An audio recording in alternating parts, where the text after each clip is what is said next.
Hey everyone, it's battlerapresume here with a quick recap review of one of the most hyped Domboul clashes in ages, in my opinion, this being between Solja and Afghan Dan. We're going to talk about the history of the battle, the build-up, the aftermath, the clash itself, of course, as well. We got a lot to get into, but just before that, please follow the show on Twitter at battlerapresume and check out the YouTube channel too. Give us a little subscribe, but yeah, let's get into it. But if I punch you in your damn nose, I'd end up getting laughed off like Castro, but you'll know where back that goes. So the story starts with the founding of Domboul's official grind division, keeping it 140. They had dabbled in clashes before, but this was kind of a codification, a signalling of intent. Interestingly, the league was announced all the way back in June 2016. I remember Briggsy and Raptor tweeting about it, but the inaugural event didn't go down until February 2017, so there was a lot of prep. But I think they did say that they would launch it in the new year, so, you know, that will make sense why there was a long time coming. And I have no idea of the ramifications of how Afghan Dan actually got in touch or whatever, or keeping it 140. I don't know how he actually got involved with the league, but I'd like to think that when they were planning this event, it was on the 30th of November that they came across Afghan Dan, as I'm sure most of us did, with this incredible Vice noisy doc about the kids of BG Media. I'm sure you've seen it. It's got like 3.5 million views right now. It's actually a really good watch, you know. And as the piece makes clear, Afghan Dan at this point was a legitimate, viral star. He was getting more views on his videos than any battle rap league, very, very popular. And I don't know about you, but I ended the documentary really liking this guy, and I'm sure a lot of people felt the same way. Actually, I can definitely see a lot of the comments came across as very genuine. And unlike Sophie Aspin and Little T, he could actually spit quite well. Some of his stuff was quite entertaining, and I left as a fan, and I, started checking out more and more of his videos, including the one that I'm showing now, Tic Tac Business. Definitely listen to that. The guy has a capacity for hooks. I'll definitely give him that. He sort of recycles them a little in the battle, which we're going to get onto, but nonetheless, he does have a musicality to him that is quite compelling there. And like I say, he's someone you probably want to see at an event, but I left the noisy video a fan, but never did I think that Afghan Dan would ever battle. That didn't really cross my mind. When the trailer did drop then on January 4th of Solja battling Afghan Dan, it was incredibly exciting. It was such a breath of fresh air. He was really recent in my mind, and I'm sure a lot of other people, as I say, we were all big fans of this guy. And the opportunity to see him in such a diverse environment was just, it was thrilling. It was great for their initial league as well to sort of jump it off. There's a lot of questions surrounding Afghan Dan coming onto the league, though. I mean, namely, would he turn up? He's quite a big name. You can imagine maybe some diva stuff could go down or whatever. He puts his name down and then sort of pulls out the last minute. That could happen. Would he be any good as well? I mean, would Solja just wash him completely? The noisy doc establishes that Afghan Dan has done very, very little shows, next to nothing, had no experience live. So it was going to be an interesting clash. And in the build-up to the clash, I had great friend of the show, Solja, on to shed a little light on how it was set up and their initial interaction. Briggsy added us both into a chat. Like, I don't use Twitter, he don't use Facebook, so fucking it's weird anyway. Mm-hmm. So we're talking on Twitter, which I don't use anyway, so that's kind of difficult. But like, yeah, he's weird, man. It's weird how to explain it. Like, all these views and that has either gone to his head, or he does actually think that he is the best MC in the world. Like, I don't understand it. The guy's telling me if I don't turn up, I'm a pussy. Oh, bro, the event is in fucking Leeds. Yeah. Afghan Dan did turn up. The battle did go down on the 4th of February. I wasn't there, unfortunately. There was no pay-per-view either. I think that was quite smart on Domboul's part, building up the hype naturally for it.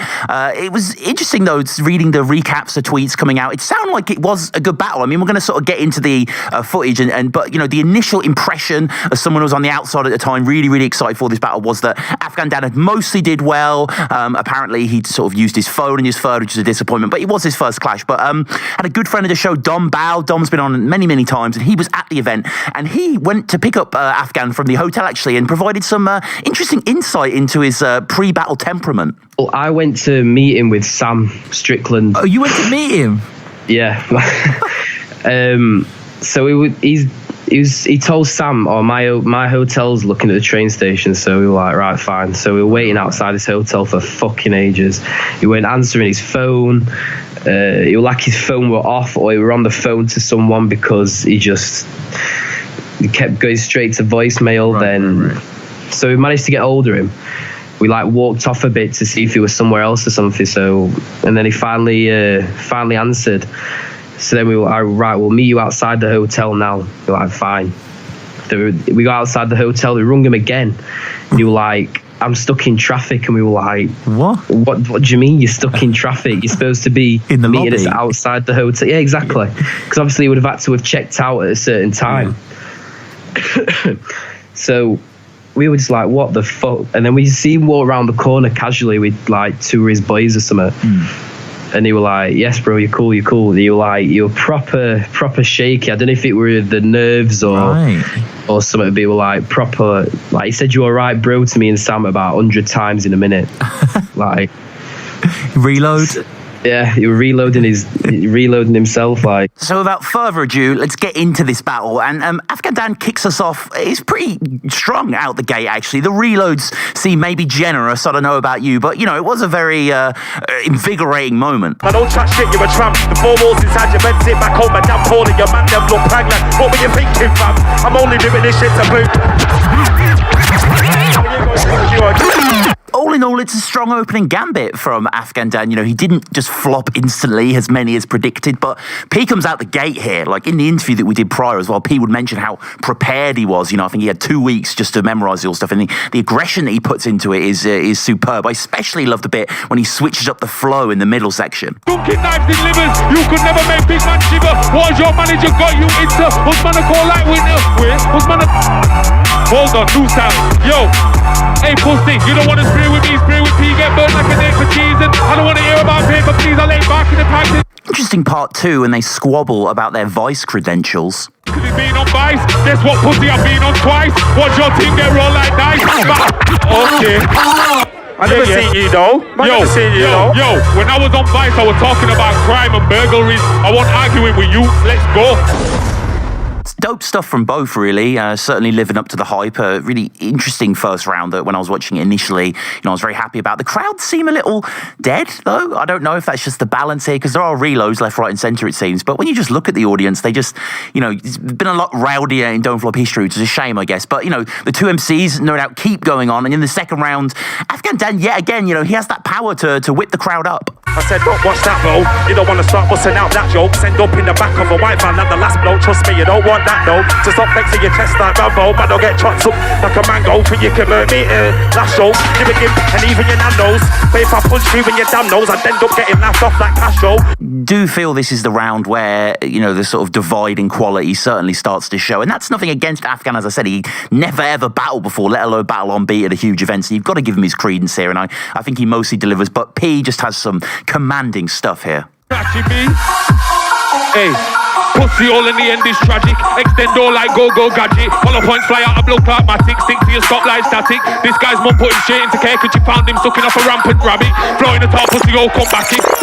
Hey. Similar to the little Vice ad-libs prior, some of the best stuff is the battle is, you know, what they sort of say to each other between the beats starting up. And Afghan's naivety, his nascency shows again here as he doesn't quite know when it's his turn, when it's P's turn. So they have a little back and forth yet again, which is quite entertaining. The ladies don't want to know, yeah, see, I am a bed. Give a second, I'll go now. The won't stop for a photo, wow.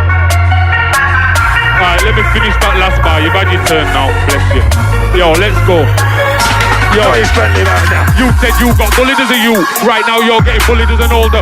And now into the final round of the battle where Afghan, he really lets himself down here. Looking at the phone for me is a cardinal sin. You know, battle rap is about preparation. It's about rehearsal as much as it's about bars and performance. And Afghan was lacking here. But, you know, we can make excuses that are fair enough. This is his first clash. And, you know, he had mentioned afterwards on Twitter and stuff that, you know, it was sort of, you know, he wasn't as prepared as possible. But at least he showed up, you know, and at least it's good. But automatic loss for me on this round because he reads off his phone. Despite them being some okay bars, he sort of stumbles quite a lot in this round as well. I think P takes this round cleanly. This is definitely my favourite part of the battle in terms of performance. He just, the authority he projects here is, it's insane. Don't get shook, don't act rough. After this you will not get booked. You're not good, go get fucked. Black man, but you never been to the hood. You spoke to Wiley on one man's blower, and little Danny got gassed as fuck. Not a good look, and the first time I met Wiley, I shut down the rave, nigga, I was fucked. I was dead, nigga. Afghan Dan does put the phone away later in the third, but again, it's a similar site of recitation where he's just sort of going through old hooks and the Devilman stuff as well. You know, it gets to the point where we get 14 seconds of Afghan telling us not to chat shit. We get it! Yo, don't chat shit, lad. Walking like your man. Don't chat shit, lad. Talking like your trap. Don't chat shit, lad. Don't chat shit, lad. I tell you, don't chat shit, lad. Walking like your man. Don't chat shit, lad. Talking like your trap. Don't chat shit, lad. Hey, don't chat shit, lad. Inevitably, Little T comes up, and inevitably a fight. Go sell rocks to Little T's mom. Real bad man, you have never met one. Praise the Lord. Hey. I'm getting too gassed off Little T, you know. Yo, that's the first time I've mentioned him, so don't try it. You're losing. I'll get me a Shut picture up. if you want. Shut up, you're losing. Yeah, man. Blood, put that forehead to bed, you're Hey, losing. hey, You're Little T losing. Snapchat. You're losing. You left your hairline in Blackpool. You left your hairline in Blackpool. Coolio. Sure, Okay, Coolio. Yo. I love that bit. And yeah, just round is probably maybe P's strongest round, actually. I just think he has such confidence here. You know, we clearly know that he won as well, know that he was showing out enough to be nervous for, not that he would have been. Love this section in particular. And after my clash with Danny, I don't think me and him will stay pally. No couple 6-yard man from Mighty that'll kidnap me. You don't say sorry. You're on a little man thing like Noddy. Dropping the Rambo, chest all soggy. You smoke work, I smoke doggy. You're on a little man thing like Noddy. Pussy. And there we have it, really. I mean, obviously, go back and watch the full clash, you know, appreciate it in its entirety. There's a hell of a lot of reloads out there, so probably, you know, save about 8 minutes or so. But it is, you know, it's a good battle. It could have been better, but it's such unusual circumstances, really, that, you know, it's a wonder that it came out at all. And it's something that I'm very grateful for as an artifact of a sort of, you know, a amelioration of the viral culture with the modern Don't Flop is great to see. And obviously, shout out to Afghan Dan and Solja every time. Definitely check out the all the times Soldier's been on the show, had him on to talk about Afghan Dan, had him on for his own battle rap resume as well. That was fucking great. You know, the guy is an absolute riot there. And in the aftermath of the battle, P himself seemed to be, you know, less than impressed, really. Posting on Facebook a few days after the event, this was way before we'd seen it ourselves, that, quote, "When I think about my clash from the weekend, I can't help but be pissed off. Afghan was so shit and underprepared, it's unreal. We were supposed to have 2 24-bar exchanges per round, and out of the whole clash, he spat 1 24 complete and just constantly kept fucking up on the rest. He was spitting little T bars and overall bars and just used Devilman's bars and stole the whole clash. We could have made history, but you were shit and underprepared. Anyone who knows me knows how pissed off I was on the day. Hashtag leave the footage as it is." I think if you read that, when I read that, I was a little bit like, oh, okay. I sort of heard that it was all right. And then when he said it, I was like, well, if P didn't think it was very good, then it probably isn't going to be. When you watch it back, though, I think it's a little better than that. Maybe they did edit some stuff. I don't know, leave the footage as it is. But, you know, there are chokes there. He looks at his phone and stuff like that. He's not that prepared for it. But I think I have to speak to P Soldier after this and find out what he thinks, because I think, you know, looking back, the reaction has been really good. So you can't help but feel positive in a certain extent. You know, it has been warmly received. When the battle actually went online, Afghan himself, too, was as brutally honest on Afghan Dan, stating that he was hardly prepared for the clash, but he stood his thing and did the thing for Blackpool. No big man made him shiver, which is true, actually. I mean, P got in the face a little bit, but he didn't really intimidate him too much, and, you know, time to make some music. But then he would tweet very soon after that he's most definitely going to be clashing again, and next time I'll make sure he's fully prepared. We will learn from our mistakes, which is very true. So yeah, very excited to see him back on, and obviously P as well. So that about wraps us up here. As I said before, do go and watch the full battle. You know, it is a very, very interesting watch, and maybe with a bit of context behind it now, you'll appreciate it even more. Shout out to Don't Flop, shout out to Keeping It 140, Afghan Dan, P Soldier, Briggsy, everyone involved. You know, thank you for this great entertainment, really. If you've enjoyed this entertainment, you know, please subscribe to us at Battle Resume on the Twitter. You can also go onto iTunes. Please leave us a review. Please also check out our Patreon page if you'd like to give back to the show, get some exclusive archival goodies as well. Go onto our Patreon page, patreon.com/battlerapresume. But yeah, thank you guys for listening. I'll be back soon with another edition of something similar to this. So until then, keep listening and schmack.